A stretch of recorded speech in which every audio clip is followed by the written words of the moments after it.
몇 년 전의 여름, 대학생이었던 나는 방학을 맞아 아르바이트를 구했습니다. 학교 근처에 한 작은 카페에서 일하게 되었죠.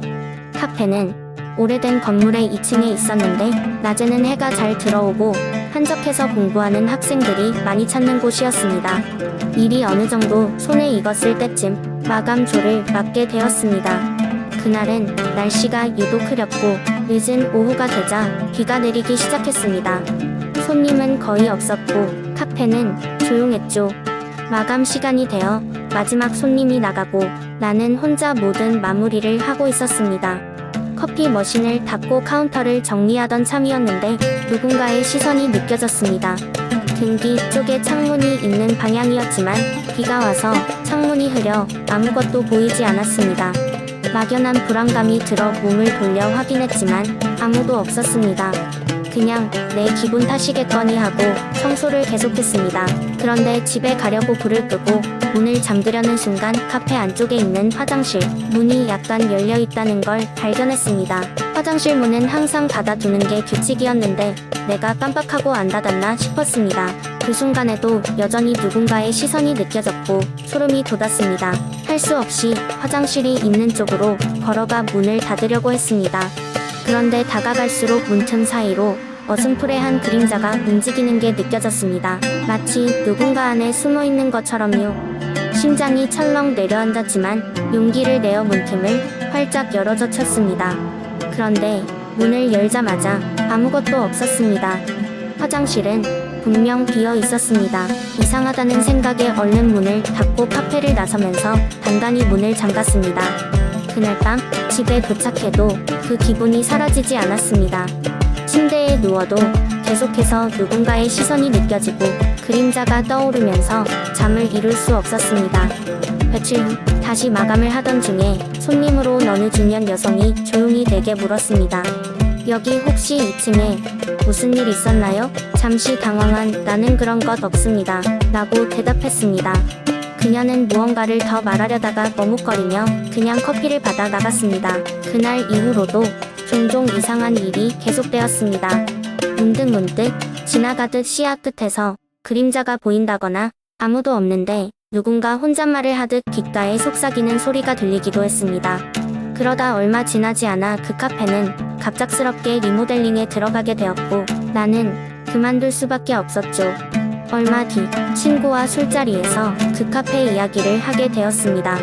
친구는 그곳이 원래 오래된 주택이었고 10년 전쯤에 방화 사건이 있었다고 말했습니다.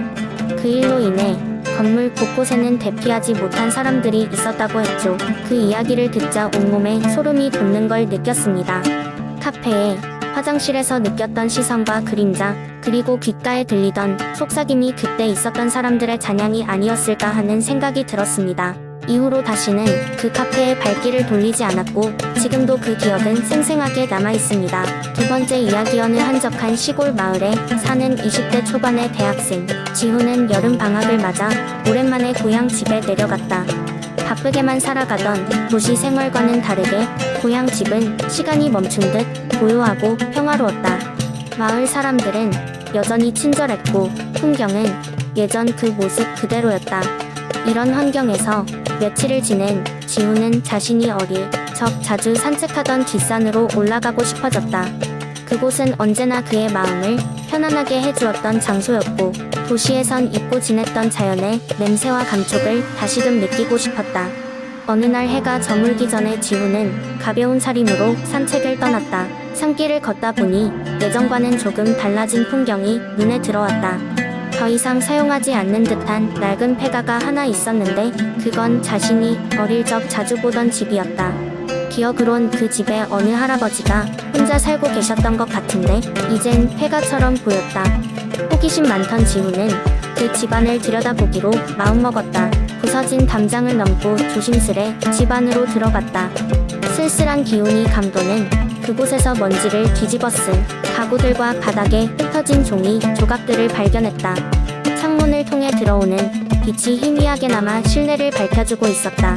그때 문득 벽 한쪽에 걸려있는 낡고 오래된 사진이 눈에 들어왔다. 프레임 속엔 한때 이곳에서 살던 사람들의 행복해 보이는 모습이 담겨 있었다.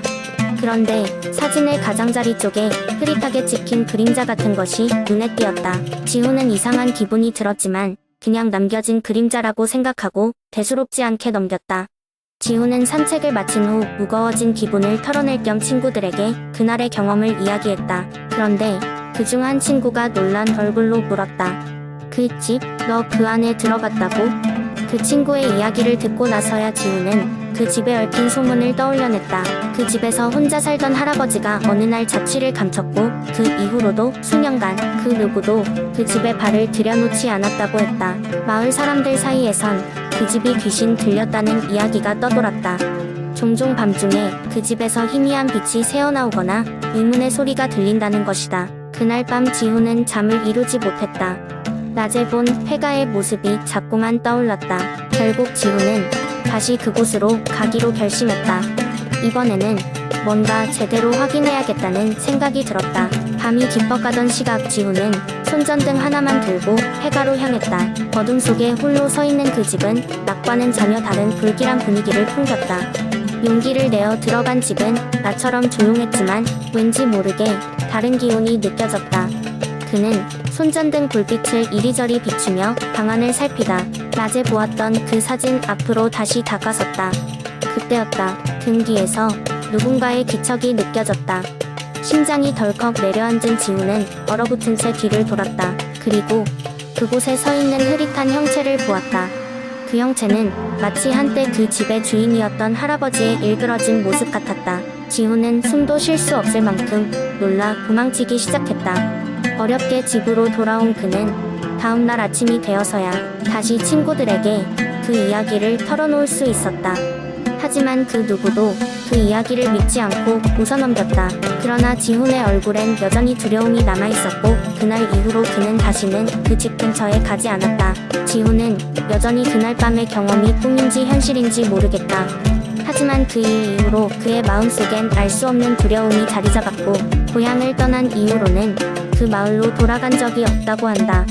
마을 사람들 사이에서는 여전히 그 집에 대한 이야기가 전해지고 가끔씩 그곳을 지나가는 이들은 문득 등골이 오싹해지는 기분을 경험하곤 한다. 세 번째 이야기. 나는 서울 외곽의 조용한 동네로 이사하게 되었다. 직장과의 거리가 가까워 교통 편의성과 큰 공원을 끼고 있는 주거 환경이 마음에 들었다. 내가 이사한 아파트는 그다지 오래되지 않았고 오피스텔 형태로 지어진 깨끗한 건물이었다. 이삿짐을 정리하던 중 이웃 주민인 한 여자가 인사를 건넸다. 그녀는 40대 초반으로 보이는 차분한 인상의 사람이었다. 그녀는 주변에 대해 이것저것 친절히 알려주었고 나중에 시간 되면 차 한잔하러 오라는 초대도 잊지 않았다. 덕분에 나는 이 동네에 적응하기가 한결 수월했다. 몇 주 후 나는 곧바로 회사 업무에 치이게 되었다. 늦은 밤 컴퓨터 작업을 하다가 배가 고파져 라면을 끓여 먹으며 조금 쉬고 있었다. 그때 갑자기 현관에서 이상한 소리가 들렸다. 마치 누군가 문을 두드리려다 만 것처럼 아주 작은 소리였다. 나는 긴가민가하며 잠시 기다려 보았지만 더 이상 소리가 나지 않아 대수롭지 않게 넘겼다. 며칠 후 같은 시간에 또다시 비슷한 소리가 들려왔다.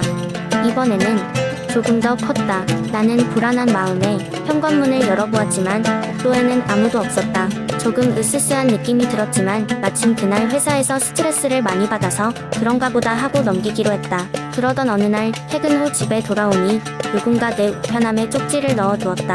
밤에 나가지 마세요. 위험이다. 라는 짧고 의미심장한 메시지가 적혀 있었다. 나는 갑자기 불안해졌다. 별로 아는 사람도 없는 상태에서 이런 쪽지를 받다니 누군가 나를 지켜보고 있는 느낌이 들었다. 며칠의 시간이 흐르고 나는 그 쪽지에 대해 거의 잊어갔다. 그러나 사건은 발생했다. 어느 늦은 밤 컴퓨터 모니터를 본 채 꾸벅꾸벅 졸던 나에게 똑같은 현관문 소리가 들려왔다. 이번에는 이전보다 훨씬 더 뚜렷하고 오래 지속되었다. 나는 주저하다가 마침내 인터폰으로 복도 상황을 확인했다. 흐릿한 화면에는 아무것도 없었다. 하지만 나는 뭔가 느낌이 이상했다. 결국 나는 현관문을 열어보았다. 복도에는 아무도 없었다. 아니, 정확히 말하면 아무도 눈에 보이지 않았다. 대신 바닥에는 물기가 가득했다. 나는 깜짝 놀라 뒷걸음질하다가 그만 부엌에 있던 그릇을 떨어뜨렸다. 순간 불이 꺼졌다. 정전된 것처럼 나는 어둠 속에서 숨어 무슨 일이 일어나고 있는지 감지하려 애썼다.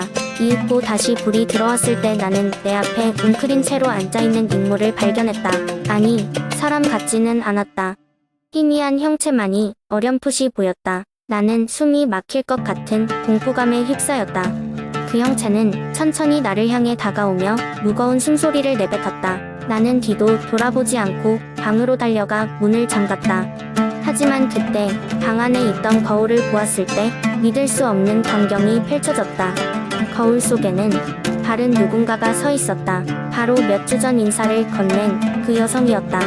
그녀는 거울 속에서 절박한 표정으로 입을 움직이며 무언가를 말하고 있었다. 조심해. 여긴 위험해. 그때 나는 모든 것을 깨달았다. 이웃 여자는 이미 오래전에 이곳에서 살해당한 뒤 영원히 이 자리에 묶여 있었다. 그 쪽지는 그녀가 경고한 것이었고 나는 우연히 이제 그녀와 같은 운명이 되려고 하는 것이었다. 그날 밤 나는 아파트를 벗어나지 않았다. 다음 날 아침 나는 아파트 관리소에 이 모든 상황을 알리고 곧바로 다른 곳으로 이사했다.